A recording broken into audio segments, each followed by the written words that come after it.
The dog wouldn't stop digging, even after the ground started sounding like metal instead of dirt. The cable snaps overhead. Bruno slams into my chest, knocking me flat, as something thin and sharp slices the air where my head just was. My hands hit cold concrete, breath stuck, ears ringing. Then I hear footsteps above us, and they're not leaving. What do you think is happening here? The folding chairs in the county auction room scraped against the floor like dry bones shifting in the wind. Nobody bothered to quiet them. Out here in western Wyoming, people didn't dress things up. If something was worthless, they said it out loud. Cole Maddox sat in the back row, elbows on his knees, hands loosely clasped like he was waiting for orders that weren't coming. His jacket was army surplus, faded at the shoulders where the sun had burned it thin. A canvas duffel rested at his feet. Everything he owned was inside it. Bruno lay beside him, chin on his paws, still as a carved thing. The dog's ears twitched at every sudden noise. The crack of the auctioneer's gavel, a chair tipping, a cough from across the room, but he never lifted his head. Not yet. Cole's eyes tracked the exits without thinking. 2 doors, one side window, narrow hallway to the right. He mapped it the way he used to map compounds overseas, angles and blind spots, distance to cover. Old habits didn't leave. They just waited. Next up, the auctioneer called, flipping a page with the boredom of a man who'd seen too much junk in one lifetime. Parcel out on Red Basin Road, former drive-in theater, 11 acres, structures included, condition. He paused, glanced up over his glasses, poor. A few men chuckled. Cole didn't. The auctioneer kept going. No power, no running water. Screens split clean down the middle. County's been sitting on it for, 15 years now? Longer, someone muttered. Opening bid, 400. Silence settled over the room, heavy and easy, not the kind of silence where people were thinking, the kind where everyone had already decided no. Cole felt Bruno move before he saw it. The dog's head lifted. Not quick, not startled. Slow, focused. His ears came forward, sharp and locked, eyes fixed somewhere past the walls, past the people, like he could see straight through to whatever waited miles away. Cole followed that line without turning his head. Nothing there. Just cracked plaster and a faded American flag pinned crooked above the door. Still, Bruno didn't blink. 400, the auctioneer repeated. Anybody? Cole shifted in his chair. Not because of the land, not because of the price, because of the dog. Bruno didn't do random. Not in Kabul, not on patrol, not in the middle of the night when something moved just outside the wire and nobody else heard it yet. Cole exhaled once, slow, then raised his hand. I've got 400 in the back, the auctioneer said, almost surprised. Anybody want to make it 5? No one moved. A man near the front leaned sideways, whispering something that drew a quiet laugh. Another shook his head like he'd just watched someone step onto thin ice. That place eats people alive, someone said, not bothering to lower his voice. Cole didn't look at him. Going once, the auctioneer said. Bruno hadn't moved. Going twice. Cole's fingers curled slightly, tension settling into them like muscle memory. Sold. $400. The gavel cracked sharp against the wood. For a moment, nobody spoke. Then the room exhaled all at once, chairs scraping, voices rising, the low hum of people glad it wasn't them. Cole stood, grabbed his duffel, and gave Bruno a small nod. The dog rose instantly, falling into step at his left side without being told. They walked up the aisle together. No one stopped them. No one congratulated him. Just a few looks, some amused, some pitying, some already forgetting him. Outside, the wind hit hard and cold, carrying the dry scent of dust and sagebrush. Cole paused on the courthouse steps, letting his eyes adjust to the light. Bruno stepped forward first. Not toward the truck, not toward the road. Toward the open land stretching west, where the mountains cut the horizon into jagged pieces and the sky sat heavy and wide above it all. His body went still again. Locked in. Watching. Cole followed his gaze this time. Far out there, somewhere past the dirt road and the empty fields, sat 11 acres of something nobody wanted. Cole squinted slightly, as if he could force the distance to give something up. Nothing moved. Nothing showed. But Bruno didn't look away. And that was the first thing that didn't feel right. Cole rested a hand briefly on the dog's neck, feeling the steady heat beneath the fur. The tension held tight, but controlled. "All right," he muttered. He didn't know if he was talking to the dog or himself. Bruno took one step forward. And for a second, just a second, Cole had the quiet, unshakable sense that whatever waited out there wasn't empty. Not at all. Do you want me to continue to Chapter 2? The road out to Red Basin wasn't much of a road at all. It started as cracked asphalt just past the last gas station in town, then turned to gravel, then to something that looked like a path people had simply agreed to keep using. The land stretched wide and empty on both sides, flat at first, then slowly folding into low hills that climbed toward a line of dark mountains. Cole drove with one hand on the wheel, the other resting loose near his thigh. The truck rattled over loose stone, the sound steady, predictable. He kept his eyes moving, mirrors, horizon, ditches, never settling too long in one place. Bruno sat upright in the passenger seat. Not relaxed, not panting. Watching. Every few seconds his ears shifted, catching something the engine noise tried to swallow. Once his head turned sharply toward the ridgeline, body going tight, then easing again without a sound. Cole didn't ask. He just noted it. 10 miles out, the land changed. The wind picked up first. It came down off the mountains in long, steady pushes, dragging through the dry grass and the rusted skeletons of old fence lines. The sky felt lower here, heavier, like it had weight to it. Then Cole saw it. The screen. It rose out of the valley ahead like the wall of something abandoned on purpose. 60 feet tall, maybe more. The paint had gone from white to a dull, weathered gray, split straight down the middle by a crack wide enough to catch shadow. Cole slowed the truck without thinking. Bruno leaned forward, front paws pressing against the dash. The rest of the place came into view as they rolled closer. Rows of dead grass where cars once parked, now uneven and sunburned. Rusted speaker poles leaning at odd angles, wires hanging loose like broken veins. Off to the side, a low cinder block building, the snack bar, windows boarded, roof sagging slightly at one corner. No movement. No sound but the wind. Cole turned off the engine. Silence dropped fast, thick and complete. For a moment, he just sat there. Then the wind shifted. It slid through the broken metal framework behind the screen and came out the other side in a long, hollow whistle. Cole's shoulders locked. The sound bent in his ears, changed shape, metal vibrating, low and uneven, and for half a second it wasn't wind anymore. It was radio chatter, static. Voices trying to break through.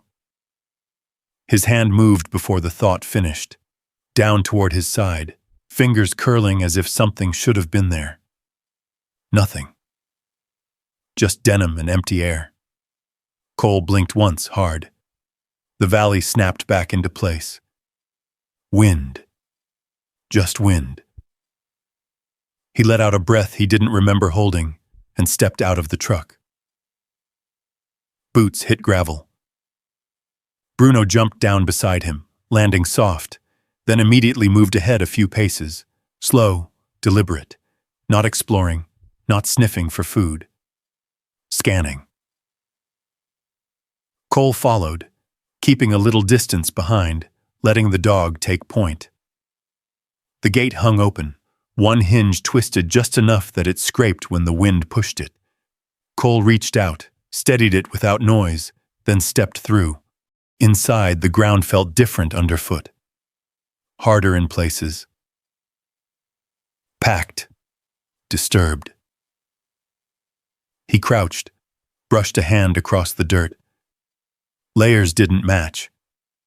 Something had been moved here, not long ago in the life of the place, but long enough for time to blur the edges. Bruno didn't stop. He moved past the rows, straight toward the screen. Cole straightened, eyes narrowing slightly. Slow, he muttered, more habit than command. Bruno didn't look back. They reached the base of the screen together. Up close, it felt bigger. Too big. The crack down the center ran jagged, splitting the structure like something had tried to force its way through from the inside. The metal framework behind it groaned softly as the wind pushed through. Cole circled a few steps, studying angles, looking for entry points, shadows, anything out of place. Bruno stopped. Right there. At the lower edge of the screen, where the concrete foundation met the dirt, he didn't bark, didn't dig, just stood. Still. Every muscle in his body locked forward, ears high, eyes fixed on a single spot. Cole came up beside him, following the line. At first, he saw nothing, just dirt. Then a difference in color, light. A patch where the soil looked packed down, smoother than the rest, edges too clean for wind and time alone. Cole crouched again, slower this time. The wind shifted behind him, dragging that hollow sound through the metal frame once more. This time he didn't flinch. He pressed his palm lightly against the ground. Cool. Solid. Not loose like the surrounding dirt. Bruno let out a low sound in his throat. Not a growl, something quieter. Warning. Cole didn't move his hand. His eyes lifted slowly, scanning the horizon again, then the ridgeline, then back across the empty lot. Nothing moved. Still, that feeling. The same one he used to get just before something broke loose. Not fear, not exactly. Awareness. Like the air itself was holding its breath. Cole pushed himself back to his feet. Yeah, he said under his breath. He wasn't talking to Bruno. The dog didn't move, didn't blink, just kept staring at that same spot like it mattered more than anything else out there. Cole looked down at it one more time, then turned away. Not tonight, he muttered. But as they walked back toward the truck, Bruno stopped once more, turned his head, and looked back at the screen. Like he wasn't done. Not even close. The wind didn't die when the sun went down. It changed. During the day, it had moved steady, predictable, like something you could track, measure, get used to. But at night, it came in uneven bursts, slipping through broken metal and hollow beams, turning the drive-in into a place that sounded alive in all the wrong ways. Cole didn't bother with the snack bar. Not yet. He set up near the truck instead, back against the driver's side door, where he had a clear line of sight across the lot and the ridge behind it. Old habit. You didn't walk blind into a structure you hadn't cleared. Bruno didn't lie down. He paced. Short, controlled movements, never straying too far, never fully settling. Every few seconds he stopped, listening, not just to the wind, but through it. Cole watched him between slow blinks. Sleep didn't come easy anymore. Not in beds, not in quiet. Sometimes not at all. He closed his eyes anyway. Just for a second. A sound cut through. Low, sharp. Bruno. Not a bark, not loud. A warning. Cole was up before his eyes opened, body moving first, hand snapping down toward his side again. Same empty space, same ghost of something that used to be there. His other hand grabbed the knife he kept tucked under his jacket. He stayed low, breath steady, listening. Nothing. Then, another sound, closer. Scratching. Cole turned his head slowly. Bruno stood 10 yards out, near the base of the screen, not moving, watching the ground. Scratching again. Slow, deliberate, not frantic. Cole pushed himself up, staying low, moving in a shallow arc instead of straight toward him. Approach from the side, reduce silhouette, keep distance until you know what you're walking into. The gravel barely crunched under his boots. Bruno didn't react to him, didn't break focus. When Cole got close enough, he stopped, looked. The spot from earlier. Same place. But now, disturbed. The top layer of dirt had been scraped back, just enough to expose something underneath. Not metal, not wood. Compact, flat. Cole crouched. Bruno stepped back half a pace, giving him space. That alone told Cole everything he needed to know.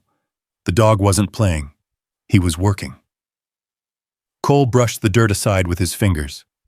The ground wasn't right. Too smooth, too even. Like it had been packed down with purpose. He pressed his palm against it again, harder this time. Solid. His jaw tightened slightly. Yeah, he muttered. Bruno let out that same low sound, deeper now. Cole froze. Listened. There. Not the wind. Something else. A faint shift of gravel behind him. Cole didn't turn fast. He leaned forward just enough to change his angle, eyes flicking toward the reflection in the cracked surface of the screen above. Distorted, but enough to catch movement if there was any. Nothing.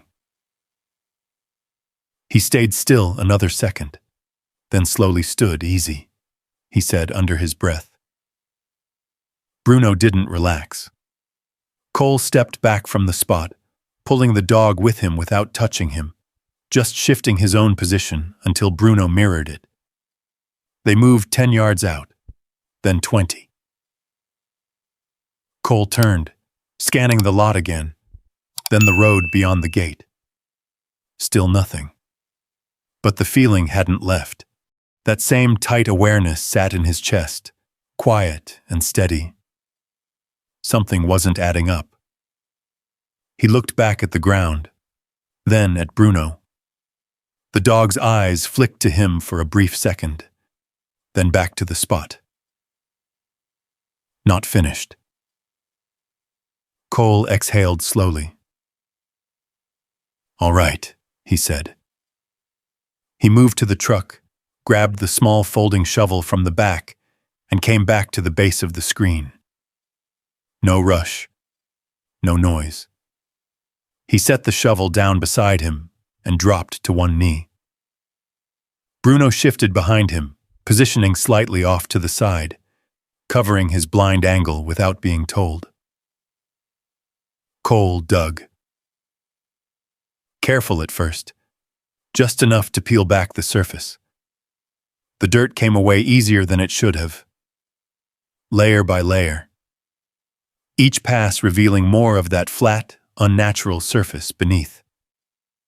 Minutes passed. The wind pressed harder against the structure, sending another hollow whistle through the metal above them. Cole didn't flinch this time. He kept digging. Then, the shovel struck something, not dirt. A dull, solid knock. Cole stopped. Bruno's ears snapped forward. Cole brushed the area clean with his hand. Concrete. A slab. Set into the ground. Edges too clean to be natural. Too square. Too deliberate. Cole leaned back on his heels, staring at it. The wind died for a second. The whole valley went quiet. Even Bruno didn't move. Cole ran his hand across the surface. Cold, unbroken, and definitely not part of anything the county had mentioned in that auction room. He sat there a moment longer, eyes narrowing slightly as pieces began to line up in his head. Not abandonment, not neglect. This had been built. Hidden. On purpose. Behind him, somewhere out past the road, a distant engine noise rolled low across the valley, faint enough that most people would have missed it. Cole didn't. His head turned slightly. Bruno was already looking that way. The engine faded just as quickly as it came. Gone. Cole looked back down at the slab, then at the cracked screen towering above it, then out into the dark. His grip tightened slightly on the handle of the shovel. "Yeah," he said again, quieter this time. Now it made sense. Not empty, not forgotten, just buried. And whatever was down there wasn't meant to stay that way forever. Bruno stepped forward again, standing over the slab, waiting. Like he knew exactly what came next. Cole didn't touch the slab again. Not yet. He stood slowly, letting his eyes adjust to the dark beyond the screen. The valley had gone still in that unnatural way, wind dropping off just enough to make every small sound carry farther than it should. Bruno shifted his weight, stepping closer to Cole's left side. Not relaxed. Anchored. Cole picked up the shovel and backed off the spot, moving in a slow arc until he had a wider view of the lot. Distance first. Exposure second. He'd learned that the hard way years ago, halfway across a dry riverbed where the ground had looked just as empty. Nothing moved. But that didn't mean anything. He walked back to the truck, opened the door without turning on the interior light, and reached in for the small flashlight. He didn't switch it on. Just held it ready. Bruno stayed low beside him. Then a flicker. Not from the sky. From the road, Cole froze. It was faint. Just a shift in shadow where there shouldn't have been one. No headlights, no engine now. But something had been there. He angled himself slightly, using the truck as cover, eyes tracking the line of the gravel road beyond the gate. A shape sat there. Still. Low. Too clean to be part of the landscape. Vehicle. Cole didn't move. Didn't raise the light. He watched. Seconds stretched. Then a brief glint, metal catching what little light remained in the sky. The vehicle idled without sound. Watching. Cole lowered his center of gravity without thinking, knees bending slightly, weight shifting forward. His breathing slowed, controlled. Contact. Not confirmed. But close enough. Bruno's body tightened. A low vibration started in his chest, barely audible. "Hold," Cole whispered. The dog stilled instantly. The vehicle didn't move closer. Didn't leave either. Just sat there, far enough to feel safe, close enough to see. Cole's eyes scanned the edges, tree line, ridges, any sign of a second position. If someone was watching, they weren't doing it sloppy. No extra movement. No light leaks. Disciplined. That tightened something in Cole's chest more than anything else. Not locals, then. He eased sideways along the truck, staying in its shadow, guiding Bruno with him. Every step deliberate, placed where gravel wouldn't crunch too loud. The distance to the snack bar wasn't far, but out here, in the open, it felt like crossing ground that wasn't yours anymore. Halfway there, a beam snapped on. White light cut across the lot in a fast sweep. Cole dropped instantly, one hand pressing against Bruno's shoulder, pulling him down with him. They hit the ground hard, flat against the cold dirt, as the light passed just feet in front of them. The beam didn't linger, just scanned. Testing, looking for movement. Cole didn't breathe. The light swept again, slower this time, pausing near the base of the screen, near the slab. Bruno's muscles coiled under Cole's hand. Easy, Cole breathed, barely sound. The beam cut away. Silence again. Then, the faint hum of an engine. Low, controlled. The vehicle rolled forward a few feet, then stopped again. Closer now. Too close. Cole shifted his angle, eyes tracking the reflection in the truck's side mirror. Driver's side. One figure. Couldn't make out details. But the posture. Still. Patient. Watching. Cole's jaw tightened slightly. This wasn't curiosity. This was interest. The beam shut off. Darkness returned in a rush. A second later, the engine turned fully, gravel crunching as the vehicle backed away, slow at first, then faster as it cleared the gate and disappeared down the road. The sound faded. Gone. Cole stayed down. Counted. 1, 2, 3, 10. Only when the valley settled again did he push himself up. Bruno rose with him, ears still forward, eyes locked on the road where the vehicle had vanished. Cole didn't look at the slab. Not yet. He turned in a slow circle, checking every angle, every shadow, every line of approach. Nothing. But the feeling stayed. Stronger now. He walked back toward the screen, stopping short of the spot where they'd been digging. No more tonight. He already knew that. Bruno stepped forward anyway, placing himself between Cole and the slab, facing outward toward the open lot, guarding. Cole watched him for a moment, then nodded once. Yeah, he said quietly. Now it wasn't just something buried in the ground. It was something people were willing to come back for. In the dark, without lights, without sound. He glanced once more toward the road, then back at the slab, then at Bruno. The dog didn't move, didn't blink, just stood there, holding the line. Like whatever was under that concrete mattered enough to bring someone out here when they thought nobody was watching. Cole didn't sleep. He tried. He stretched out in the back of the truck with the door cracked just enough to keep the air moving, knife within reach, boots still on. Bruno lay half in, half out of the open door, body angled toward the screen, head lifted even when his eyes closed. Every time the wind shifted, Cole's eyes opened. Every time a piece of metal creaked, his hand moved. By dawn, he gave up pretending. The sky came up pale and cold over the valley, light spilling slowly across the broken rows of the drive-in. In daylight, The place looked smaller, less threatening. That didn't mean anything.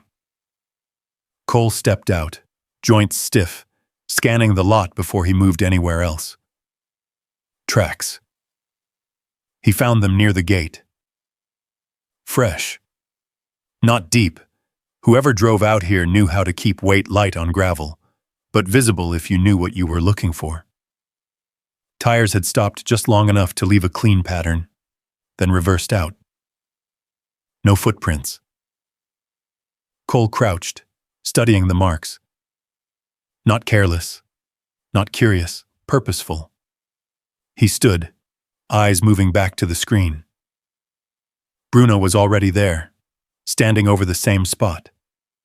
Waiting. Cole walked over, slower this time. No rush now. Whatever was under that slab wasn't going anywhere, but someone else might.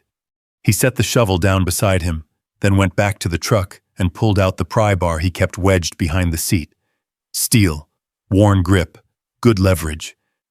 When he returned, Bruno shifted just enough to give him space again. Cole knelt, ran his hand over the edge of the slab. Concrete. Poured clean, but not seamless.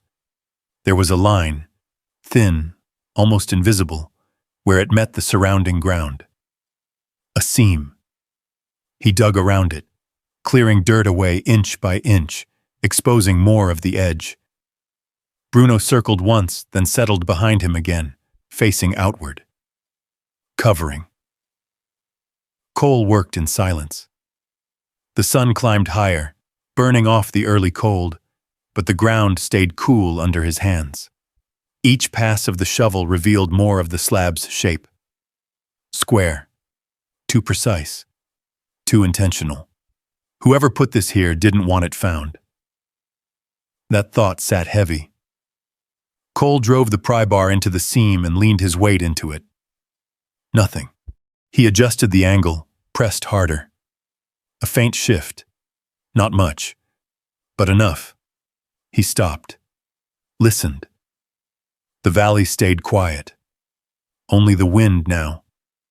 He leaned again. The bar bit deeper this time, metal grinding faintly against concrete. A crack. Small, but real. Bruno's head snapped slightly to the side. Cole froze. Followed the dog's gaze. Nothing moved. Still. He waited a few seconds longer, then went back to work. Piece by piece, the slab gave. Not easily, not fast. But it moved. Sweat ran down the back of Cole's neck despite the cool air. His hands tightened, muscles working in controlled bursts, careful not to make more noise than he had to. Minutes stretched. Then, the slab shifted. A gap opened along one edge. Darkness beneath. Cole stopped completely. Didn't move the slab any farther. Not yet. He leaned back, breathing steady, eyes fixed on the opening. No light inside. No sound. Just black. Bruno stepped forward slowly, lowering his head toward the gap, then stopped. Ears forward, listening, not afraid. Alert. Cole slid the pry bar under the slab again and pushed. The concrete lifted just enough for him to get both hands under the edge. Heavy, but manageable. He shifted his footing, braced, and pulled. The slab tipped, then fell to the side with a dull, solid thud. The sound echoed briefly, swallowed fast by the open space beneath. Cole didn't look inside right away. He stood there, shoulders rising and falling once. Then he reached into his pocket, pulled out the flashlight, and clicked it on. The beam cut into the opening. Revealed a ladder. Metal. Bolted into concrete walls that dropped straight down. Not deep, maybe 12 feet. At the bottom, a floor, clean, too clean, no debris, no collapse, intact. Cole's jaw tightened slightly, not abandoned, maintained, or sealed well enough to stay that way. Bruno let out a quiet breath through his nose. Cole angled the light around. Walls. Concrete. Dry. At the far end, shapes. Boxes. A table. He couldn't make out details yet, but it was enough.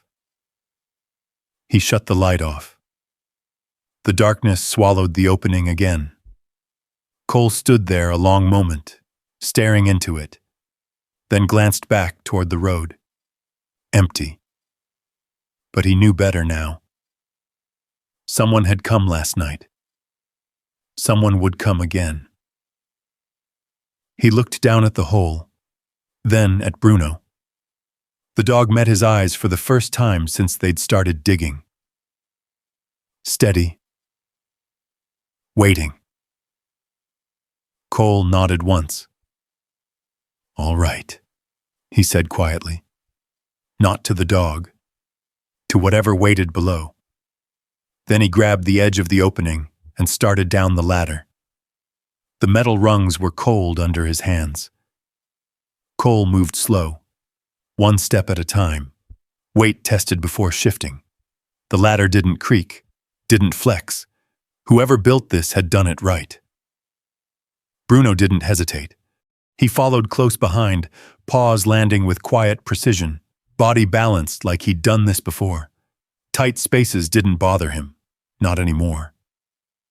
Cole reached the bottom and stepped off onto concrete. The air was different down here. Still. Dry. No rot, no mildew. Just the faint smell of old metal and something else. Oil, maybe, or dust that had never been disturbed. He stood still for a moment, letting his eyes adjust beyond the flashlight beam. No sound from above. No movement. He swept the light across the room. It wasn't large, maybe 12 by 15. Walls poured solid. No cracks, no leaks. The kind of place meant to last. A cot sat against one wall, military style. Folded blanket at the foot, tight corners, untouched by time. A metal chair pulled up beside a small table. Cole stepped closer. On the table, a radio unit. Old but not primitive. Compact. Military issue. He recognized the layout instantly. Not standard civilian gear. Not something a drive-in owner should have had. Next to it, a map. Folded once, then flattened again. Cole angled the light down. Grid lines. Coordinates. Handwritten marks in pencil. Faded but still readable if you knew what you were looking at. He didn't touch it yet. Just looked. Behind him, Bruno moved deeper into the room, nose low, tracking something only he could pick up. His steps slowed near the far wall. Cole followed the beam of his own light across. Wooden crates stacked in the corner. Sealed. No markings on the outside. Too clean to have been here before the place was abandoned. And beside them, a small metal locker.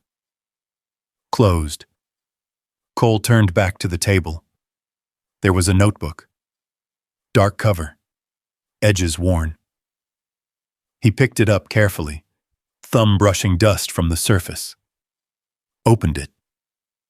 The first page was filled with tight handwriting.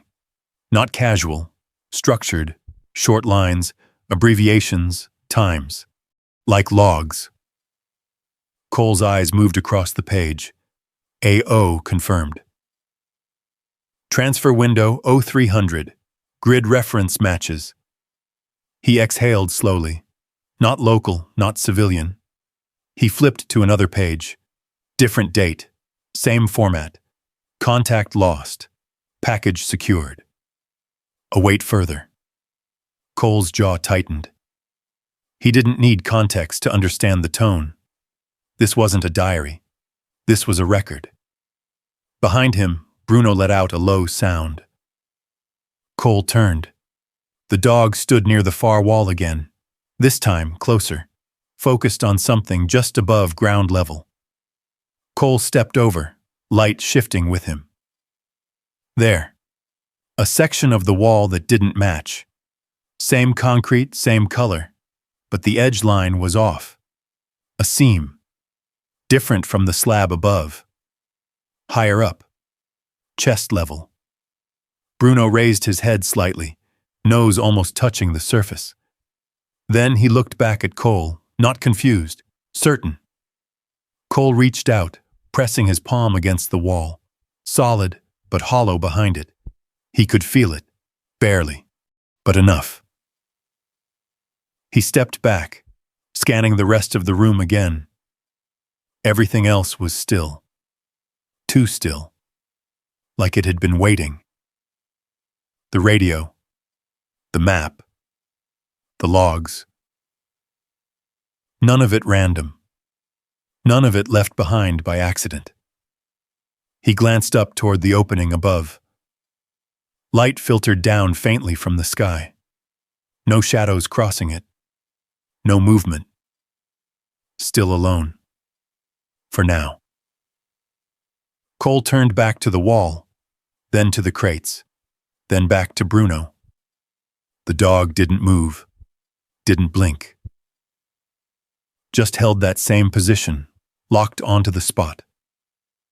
Cole nodded once. Yeah, he said quietly. He wasn't surprised anymore. Not really. This wasn't about an abandoned drive-in. Not anymore. He stepped toward the seam in the wall, setting the flashlight on the floor so the beam angled up across it, reaching for the pry bar again. Behind him, Bruno shifted, not closer this time. Wider, taking position near the ladder, guarding the exit. Cole slid the tip of the bar into the narrow gap, applied pressure. The wall didn't move. Not yet. But it would. It always did. And whatever was behind it wasn't part of the story anyone in that auction room had been laughing about. Not even close. The wall gave with a sound that didn't belong underground. Not a crack, not a crumble. A dull, hollow release like pressure letting go after years of being held in place. Cole leaned harder into the pry bar, muscles tightening in controlled bursts. The seam widened just enough to catch the edge of his fingers. He shifted his grip, pulled. The panel moved. Not concrete. Composite. Lighter than it should have been. Deliberate. It tipped outward, then dropped flat against the floor with a sharp, contained thud. Bruno flinched once, not from fear, but readiness, then held position near the ladder, eyes flicking between Cole and the opening behind the wall. Cole didn't step forward right away. He angled the flashlight beam into the space, and for a second, nothing made sense. Rows, stacked, uniform. His brain didn't process it as money at first, just shape, pattern, repetition. Then it clicked. Bundles, wrapped tight. Paper bands. He stepped closer. The beam moved across them. Cash. Stacks of it. Neat. Ordered. Untouched. The air in the room didn't change, but something inside Cole did. Not excitement. Not relief. Calculation. He scanned faster now. Shelves along both sides of the hidden compartment. More stacks. Different sizes. Some sealed in plastic. Others bound with aging paper straps stamped with bank names that had probably merged or disappeared years ago. Gold caught the edge of the light. Coins. Bars. Not polished. Not displayed. Stored. Like inventory, Cole crouched slowly, reaching out but not touching. He didn't need to count. Didn't need to estimate. It was too much. Way too much. His jaw tightened slightly. Yeah, he muttered under his breath, but there was no weight in it. No victory. Behind him, Bruno shifted. Cole glanced back. The dog wasn't looking at the money, wasn't even facing it. He had turned away from the open compartment entirely. Back toward the room, toward the floor. Cole followed his line. The concrete slab they'd entered through. No, not that. Lower.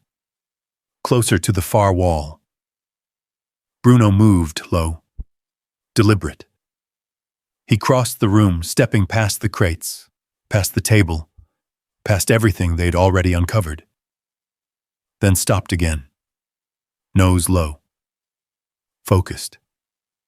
Same posture as before. Same certainty. Cole stood.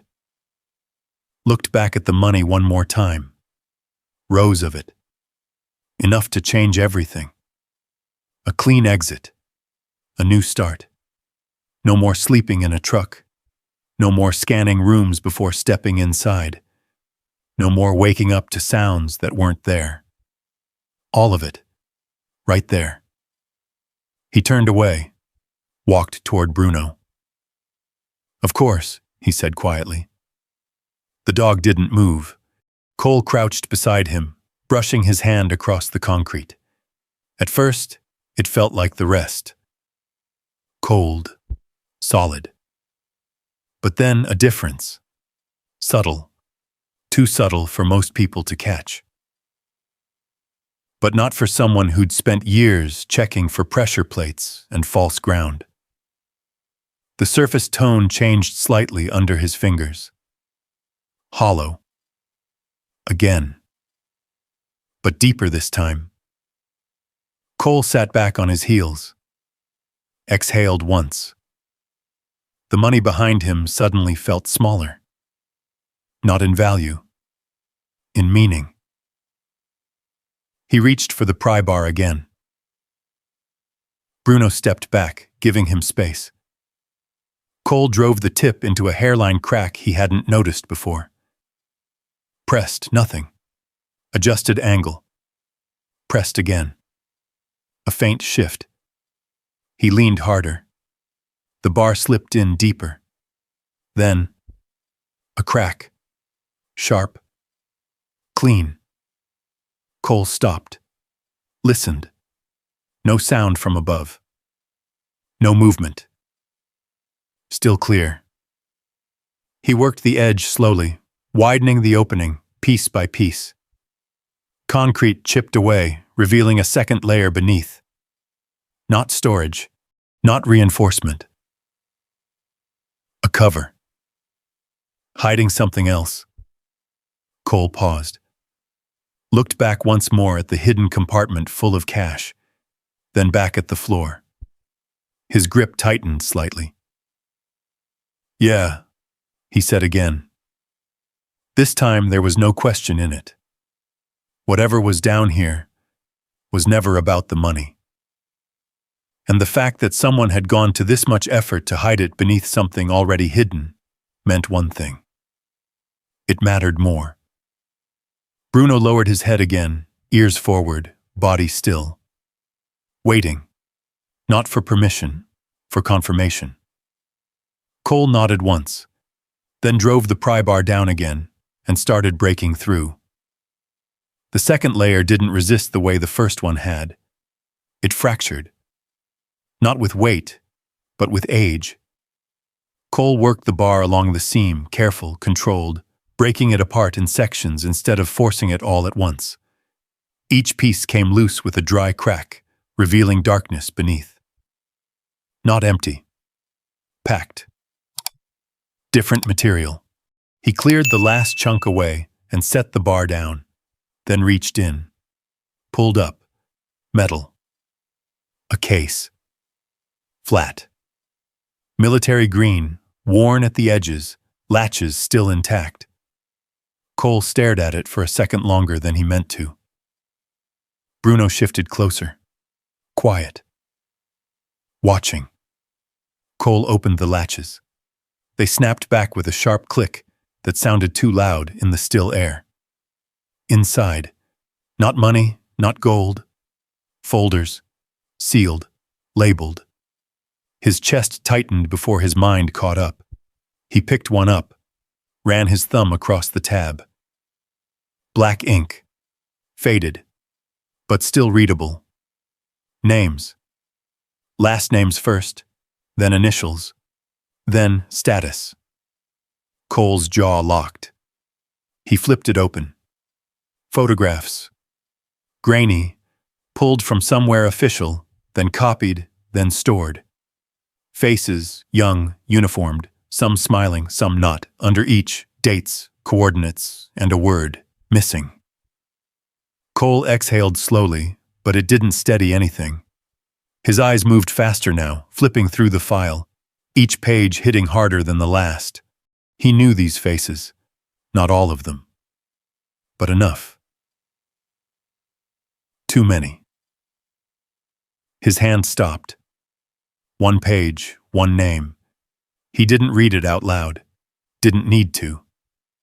The memory hit before the recognition finished forming. Dust. Heat. Rotor wash slamming down in heavy bursts. Voices shouting over comms. Contact left. Contact left. Cole's head snapped slightly to the side. The room flickered.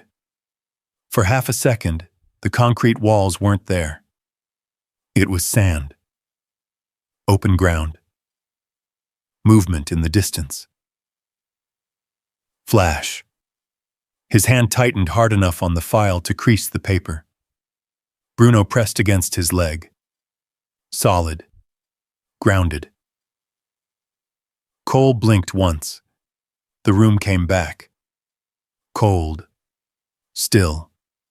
Quiet. His breathing didn't. He set the file down, too carefully, like it might break if he didn't.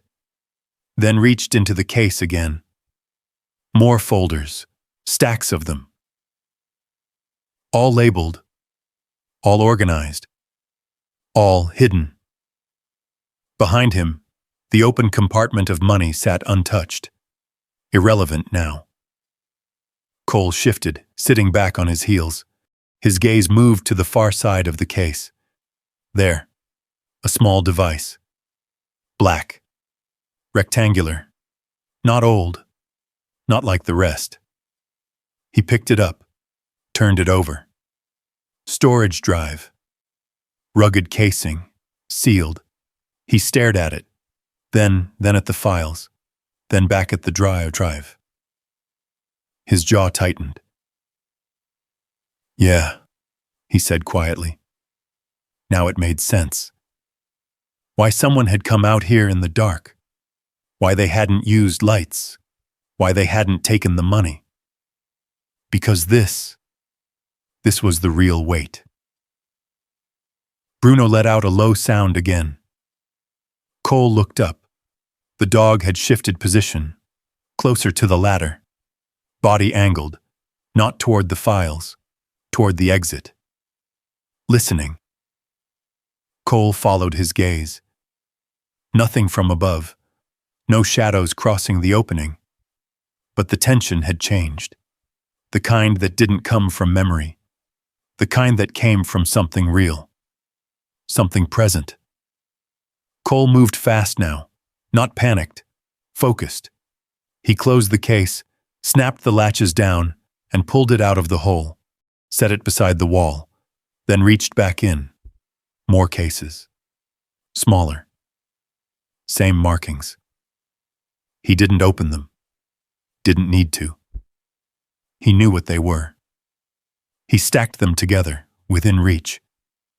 His eyes flicked once more to the storage drive in his hand. Then he slipped it into his pocket.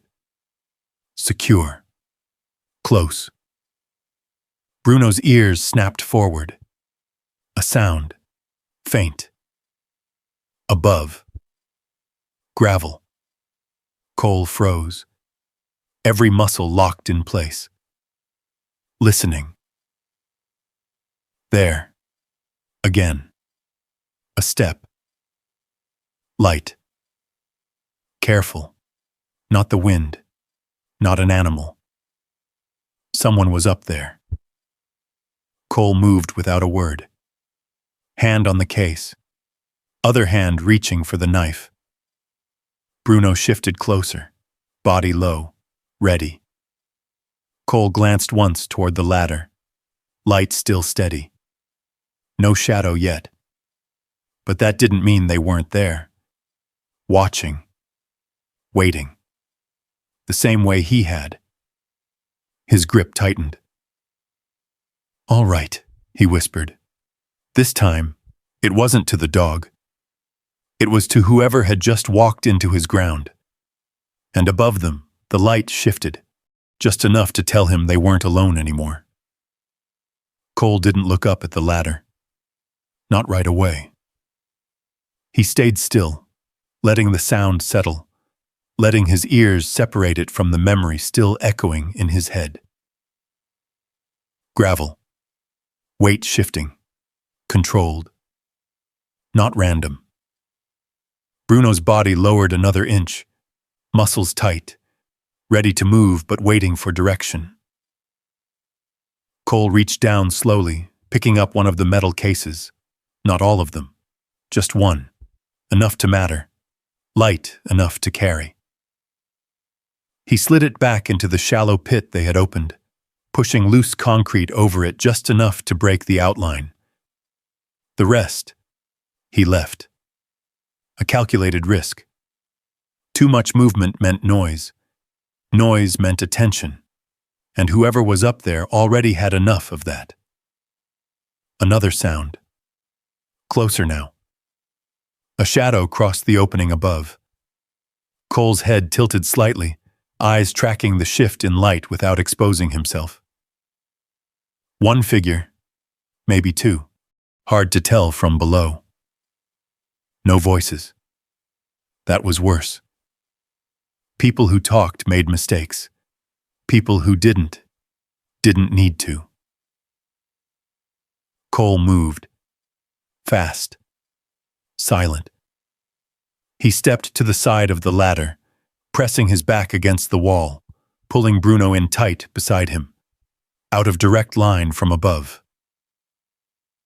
If they looked down, they'd see the floor. The table.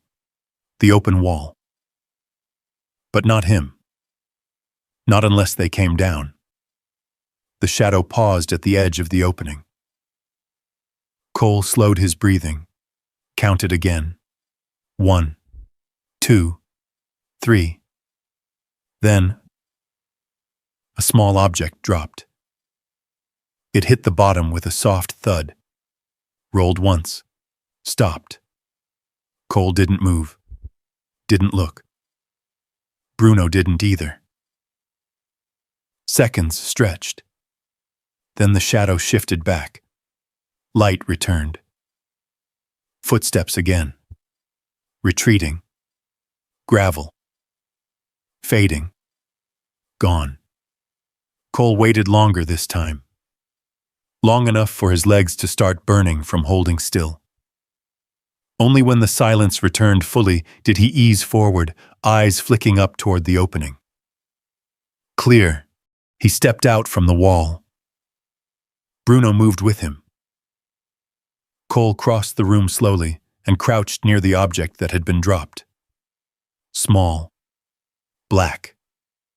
He didn't touch it right away. He leaned closer, studying it in the flashlight beam. Phone. Cheap. Prepaid. No case. No markings. Placed. Not dropped. A message. Cole picked it up, turned it over. Screen lit up instantly. One message. No number. No contact name. Just text. Walk away. Cole stared at it for a second. Then his thumb pressed the power button. Screen went dark. He slipped it into his pocket without another look. Bruno shifted suddenly. A sharp, low sound breaking from his throat. Cole turned. Too late. A snap echoed from the ladder above, metal tension releasing. Then wire dropped fast. Cole lunged forward, grabbing Bruno by the collar and yanking him sideways just as the thin steel cable whipped down where his head had been a second before. The wire tightened mid-air, locking into place across the opening. Trap. Bruno hit the ground hard, letting out a sharp grunt. Cole rolled with him, shoulder slamming into the concrete, then came up fast, dragging the dog behind cover again. Silence. No follow-up. No second move. Just the cable stretched tight across the ladder, blocking the exit.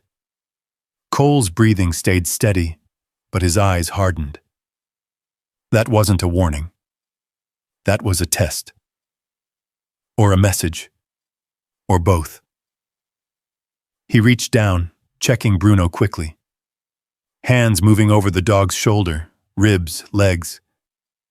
Bruno pushed back against him, already trying to rise. Cole's hand stopped at the front leg. A slight hitch. Not broken, but not clean either. Easy, Cole muttered, keeping him down for a second longer. Bruno's ears stayed forward, focused, ignoring the pain. Cole let go. The dog stood, favoring the leg slightly, but still solid, still ready. Cole looked up at the ladder again. The cable glinted faintly in the light. Tight. Well placed. Whoever said it knew exactly where to put it. Knew how someone would move coming out. Knew how to kill without being seen.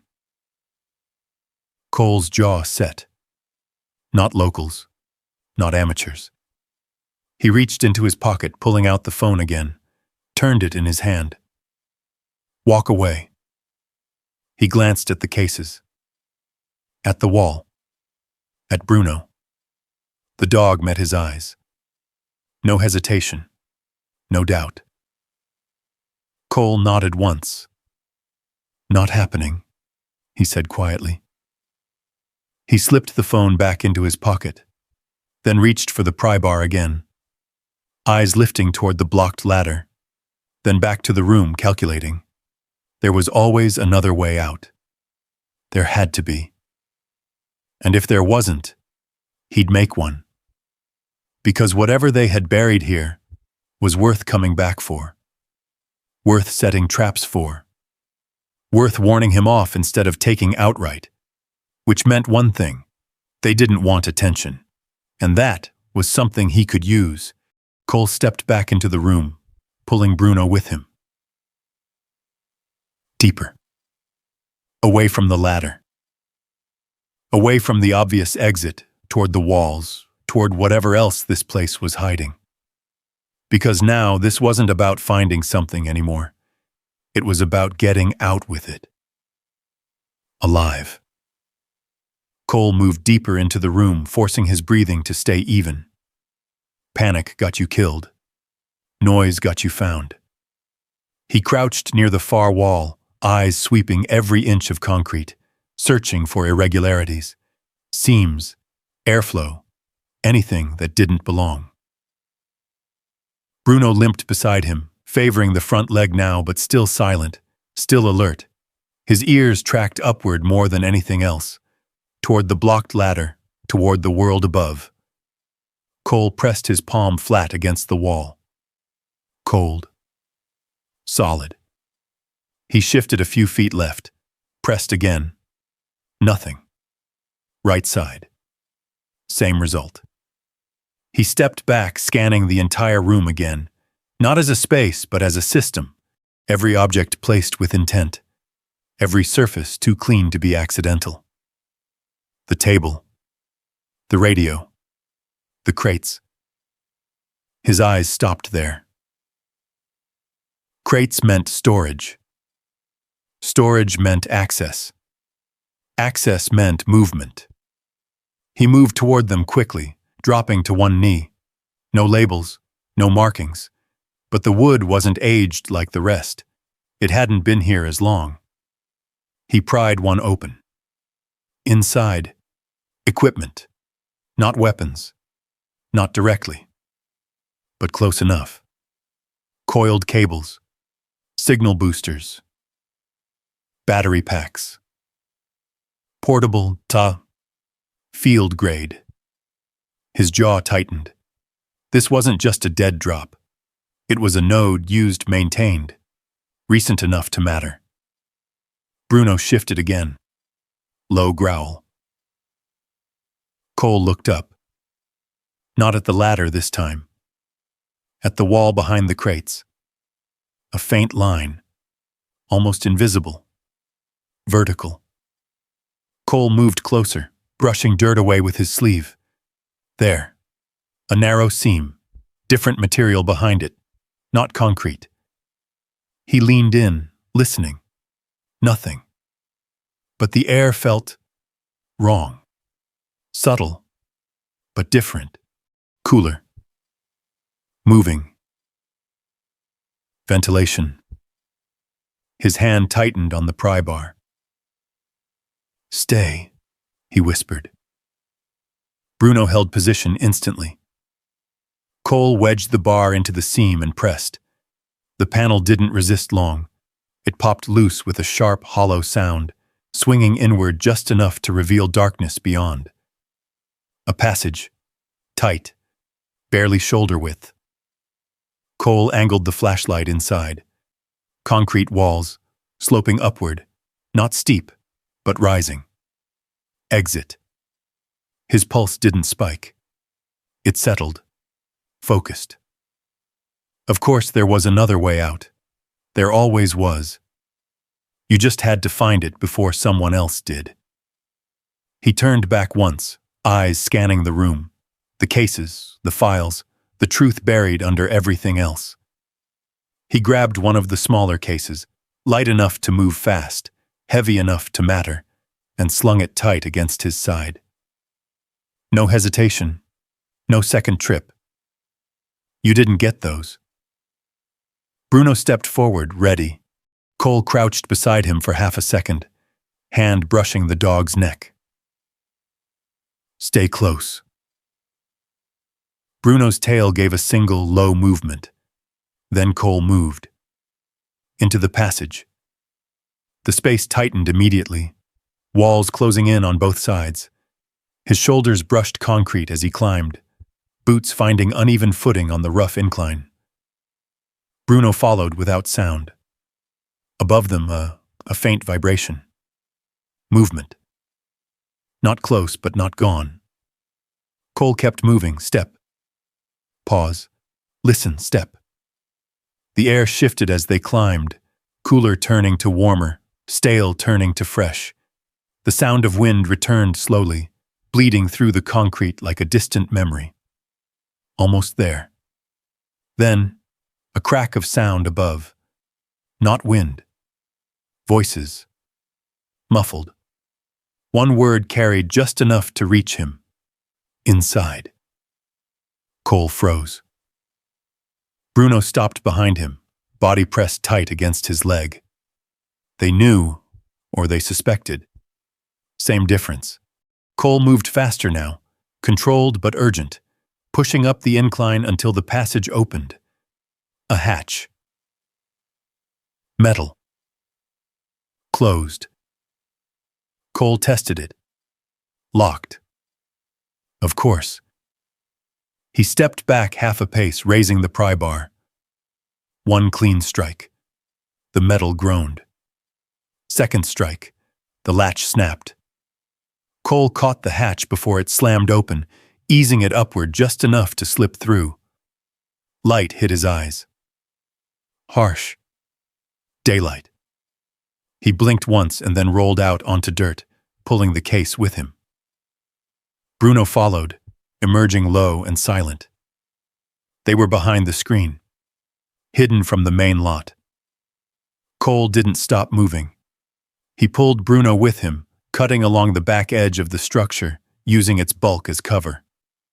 Voices again, closer now, on the other side, searching.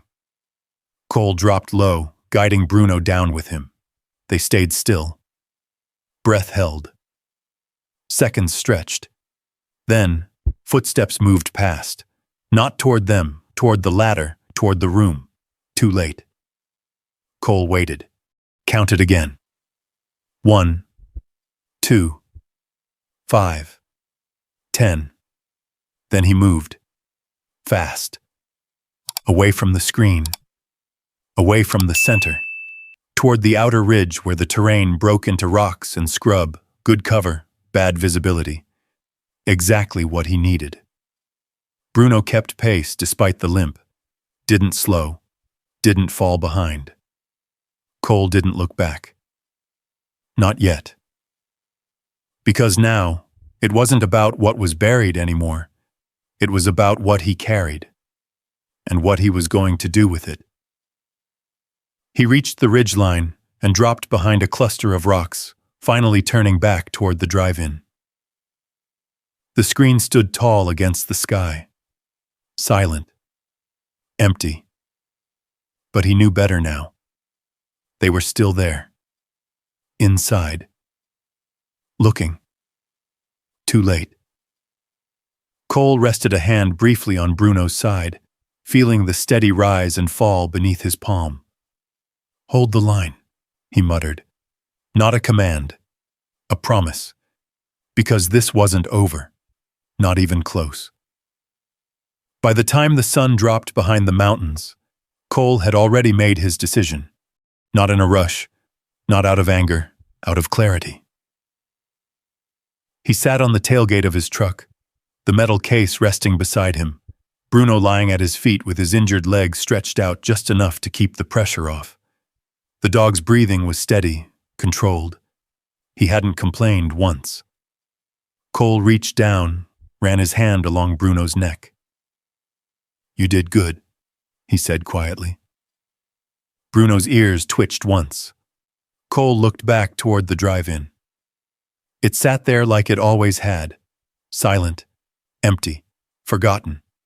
Except now he knew what it held, and who wanted it. He opened the case. Inside, the folders were still exactly as he'd left them. Names, dates, faces that had never made it home. He picked up the storage drive from his pocket, turned it in his hand, then stood. The sky was turning deep blue now, the kind of color that swallowed detail and turned everything into shadow. Good. He moved fast, not toward the road. Back toward the drive-in. Bruno got to his feet immediately, ignoring the limp, falling into position at Cole's side without being told. They didn't go through the gate. Cole cut wide, circling around the back ridge again, using terrain to break line of sight. Low ground, rocks, natural cover. Same way he'd moved 100 times before. Same way that had kept him alive. The screen rose ahead of them again, darker now against the night sky. Cole didn't slow. He moved straight to the projection booth. The stairs creaked under his weight, loud in the quiet, but he didn't stop. If anyone was still out there, they already knew this place mattered. Inside the booth, the air was stale. Old equipment sat untouched, coated in dust. Cole set the case down, then moved to the projector. Big. Heavy. Old school, but simple. He didn't need it perfect. He just needed it to work once. Bruno settled near the doorway, facing out, body angled to cover the stairs, guarding. Cole wiped dust from the controls, checking connections by instinct. Power was the problem. Always was. He stepped back, thinking. Then his eyes shifted toward the truck in the distance. Battery. Cable. It wasn't pretty. Didn't need to be. He moved fast again. Down the stairs. Across the lot. Hooked the cables, dragged them back, hands working without hesitation. Minutes passed. The sky darkened fully. And one by one, lights appeared. Not electric. Headlights. Cars. At first, just one. Then another. Then three. Word had spread. People came slow at first, unsure, curious. Locals who had seen him buy the place. People who had nothing better to do on a quiet night. They parked in uneven rows, engines idling, lights cutting across the cracked ground. Cole didn't stop working. Didn't greet them. Didn't explain. Not yet. He got the connection set. The machine hummed once, then again. Alive. He climbed back into the booth, hands steady now, movements precise. Bruno's ears snapped forward. Voices outside. More cars. More people. The lot was filling. Cole glanced once through the booth window. Dozens now. Watching. Waiting. He reached into the case, pulled out the drive, plugged it in. The machine clicked. Spun. Hesitated. Then caught. The beam snapped on. A hard white light shot across the dark, cutting through dust and air and memory, landing on the cracked screen below. The crowd fell quiet instantly. No music. No introduction. Just light. Cole adjusted the focus, then hit play. The screen flickered. Grain. Static. Then faces. Not actors. Not a movie. Real. Uniforms. Names stamped beneath them. A low murmur spread across the lot. Confusion. Recognition. Then silence again. More images. Coordinates. Video clips. Short. Rough. Real. Cole stood behind the projector, one hand resting on the machine, the other steady at his side. He didn't look at the crowd. Didn't need to. He knew what they were seeing, what they were realizing. Down below, near the edge of the lot, a dark car pulled in. Clean. Quiet. Different from the others.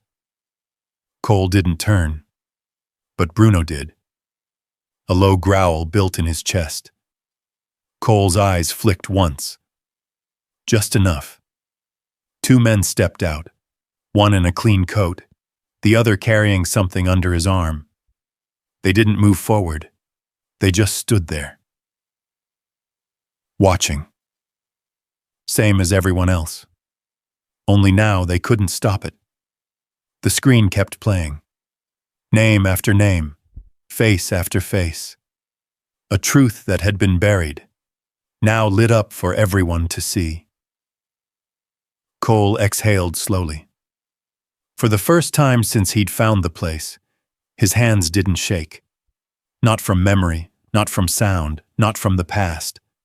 Because now, it wasn't his to carry alone anymore. It belonged to all of them.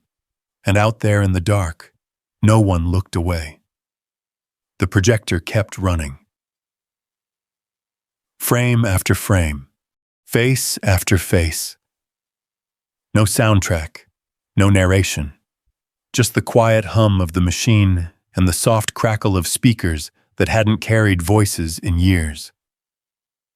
Out on the lot, engines idled, then one by one they shut off. No one wanted noise, not for this.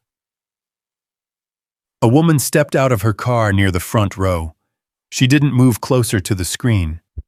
Just stood there, arms folded tight across her chest, eyes fixed on a name that had just appeared. A man 2 rows back took off his hat. Didn't put it back on. Cole stood in the booth, watching it all through the glass. Not the screen. The people. The way they held still. The way they leaned forward just slightly, like if they moved too much, it might break whatever this moment was. Behind him, Bruno shifted once, adjusting his weight off the injured leg. He didn't lie down, didn't rest. Still guarding, still watching the dark edges of the lot. Cole glanced down at him. "Almost done," he said quietly. The dog's ears flicked once. Down below, near the edge of the crowd, the man in the gray coat hadn't moved. Ethan Calloway. Even from a distance, Cole could see it now. The tension in his stance wasn't anger. It was something heavier. Ethan's lawyer stood beside him at first, then slowly stepped back, folding the folder under his arm like it didn't belong here anymore. Ethan didn't follow. He kept watching. On the screen, the footage changed, less structured now. Clips, moments. Men moving through dust and heat, helicopter blades cutting the air. A voice shouting something that didn't carry through the broken speakers. Then a pause, a still frame. A group of soldiers standing together, younger, alive. Cole's eyes locked on it.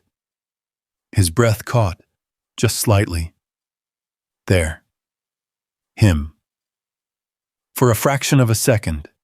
Not centered, not important. Just there. Part of something bigger.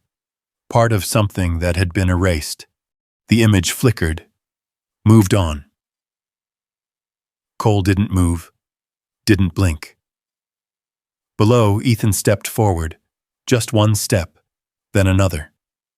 He stopped near the front row, closer now to the light.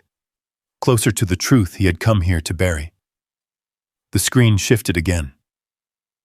A final sequence. Not names this time, not files, just a simple message, white letters on black. Some stories were never meant to disappear. Silence followed. No one clapped. No one spoke. The projector ran a few seconds longer. Then the reel ended. The light stayed on, blank against the cracked screen. Cole reached forward and shut it down. Darkness fell slowly across the lot. No one rushed to leave. They stayed where they were. Sitting, standing, processing. Ethan turned at last, not toward his car, toward the booth. Cole met his eyes through the distance. No challenge, no threat, just understanding. Ethan gave a small nod, barely visible. Then he turned back, walking past the lawyer without a word, heading toward his car. The folder never opened. The argument never came. Engines started again, one by one. Cars pulled out slowly, headlights cutting across the ground, then fading into the road. The lot emptied, but not all at once. Some stayed longer. Long enough to look at the screen again. Long enough to remember. Cole stepped out of the booth once the last car had gone. The night felt different now. Quieter. Not empty. Bruno followed him down the stairs, slower this time, the limp more visible now that the tension had eased. Cole crouched beside him near the base of the screen, checked the leg again, still holding, still strong. "You're all right," he said softly. Bruno leaned into him just enough to answer. Cole sat back against the base of the screen, looking out over the lot. No cars, no noise, just the wind again. But it didn't sound the same. It didn't carry voices anymore. Didn't pull him back. It just moved. Cole closed his eyes. Just for a second, the sound passed over him. And this time, he didn't flinch. He didn't reach for something that wasn't there. He didn't brace for impact. He just sat. Breathing steady, hand resting on Bruno's back. The cracked screen behind them caught what little light the sky still held. Not perfect, not fixed, but standing. Cole opened his eyes again, looked out across the empty ground, then down at the dog beside him. "Guess we stay," he said quietly. Bruno didn't move, didn't need to. He was already home, and for the first time in a long time, so was Cole. If you made it all the way to the end, I want to ask you something simple. Do you think Cole did the right thing? Type 1 if you would have kept the truth like he did, or type 0 if you think he should have walked away. I read every comment, and I want to hear what you think. And if this story stayed with you, if it made you feel something real, go ahead and hit subscribe. Because there are more stories like this coming. Stories about people who were forgotten until something changed everything. I'll see you in the next one.